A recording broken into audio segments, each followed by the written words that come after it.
All right, we've got some pretty exciting updates this morning. I figured I'd make a little update video. My Fusarium book should be out today or tomorrow. It's been quite a struggle the last week and a half, 2 weeks, trying to get it to upload properly and whatnot. I ended up having to hire somebody to reformat it. I'm really not that great with computers. So I had to hire somebody to reformat the book and the cover and all that. And it's been a little bit of a challenge getting it to upload properly to Amazon so that it can be printed. That should be available today or tomorrow, and I will post the link the minute that it is available. So going forward this year, it looks like this year is going to pan out to be even more exciting than last year. It looks like I may have my clientele beginning to get set up in place for my next book. I'm looking for, and still am looking for, another grower. I'm looking for a row crop grower who's dealt with extensive fusarium loss in the past. Whether it's peppers, tomatoes, watermelons, I don't care. I'm just looking for a row crop producer who's lost extensive yields and crop losses due to fusarium.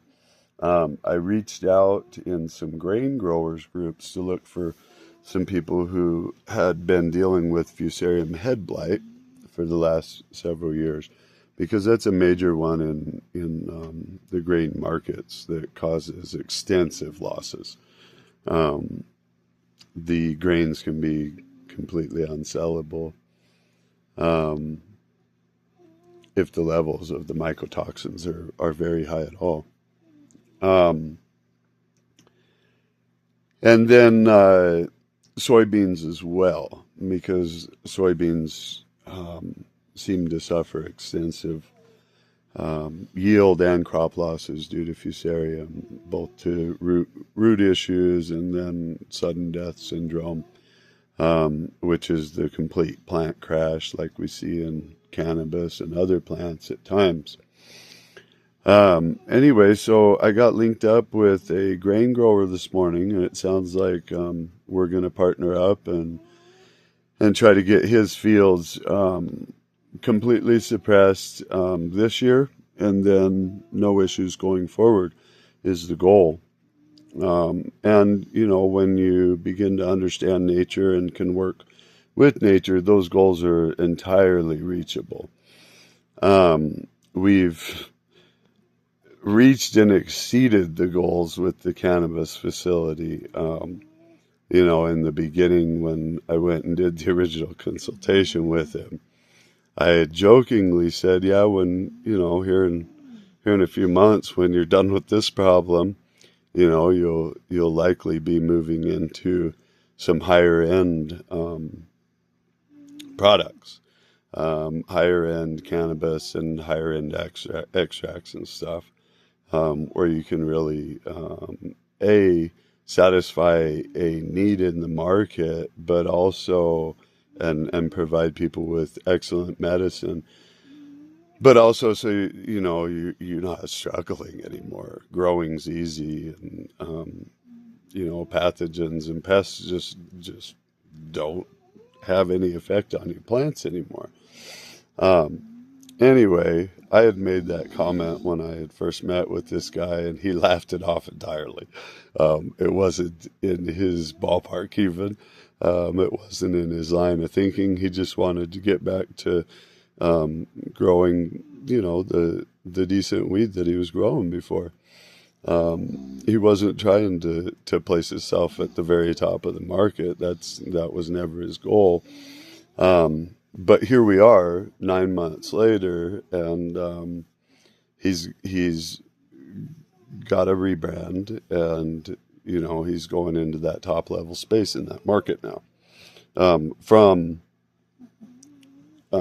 massive losses and quality that he wasn't able to make a lot of money off of.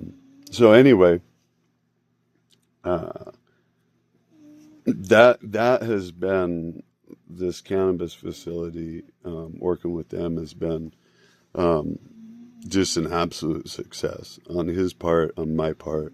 Um, you know, we couldn't be happier with where we're at now with things, and the understanding that he and I have both gained on the subject. Um, I don't think there's anything at this point that could present itself on these indoor cropping um, high density situations that we haven't A, encountered and figured out, or B, that something that's never happened before, if we see it happen, I don't have any doubt that we could have it figured out inside of a week or something, and never have the issue again. Um, it's gotten super easy there. You know, there's not pests, there's not pathogens, there's the least pests he's ever seen. There's still a tiny bit of fungus gnat going on in a couple of places, but that's about it. So anyway, I'm super excited to work with some people in this other space and be able to show people how using this same information, using the metabolic framework and the genetic framework of the fungus, and being able to work backwards, knowing those things, and completely stop pathogenesis, virulence, and restore it to a beneficial endophyte, because Fusarium actually can impart a lot of benefits to its host plant if it is not expressing pathogenic genes and virulence genes. So anyway, this morning I had a good conversation with a wheat farmer who's lost most of his grains to mycotoxins the last couple of years. He's got silos sitting full of grain that can't be sold. So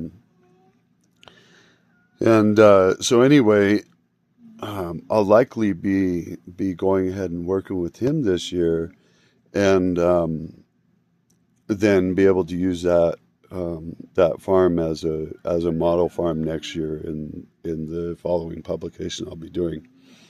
Where the goals are, to reverse this inside of one season and then never see it come back again in its pathogenic state. In the course of this morning's conversation, so this guy actually sits on some soybean state boards, and as well as the National Soybean Council.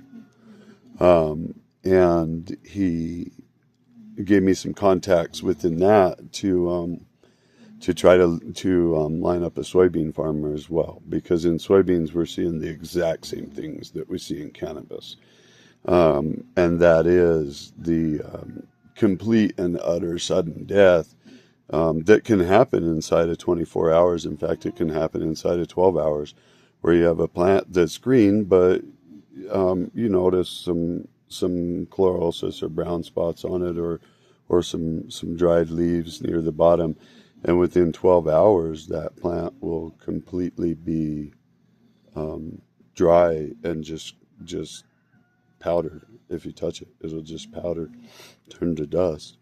This is the same thing that happens with cannabis, and we can completely reverse that and never see it again. And so I'm kind of excited to work with these soybean growers as well. Now, I am still looking for a row crop producer.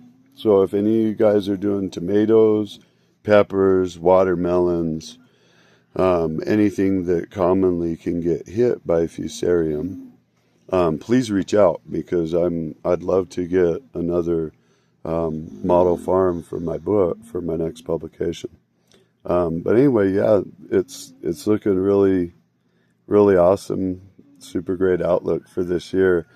And I'm really looking forward to working with these farmers and these potentially these plant pathologists from a couple universities who are who have been studying these things and working on them with the farmers through the extension programs. Um, so keep your eyes open for the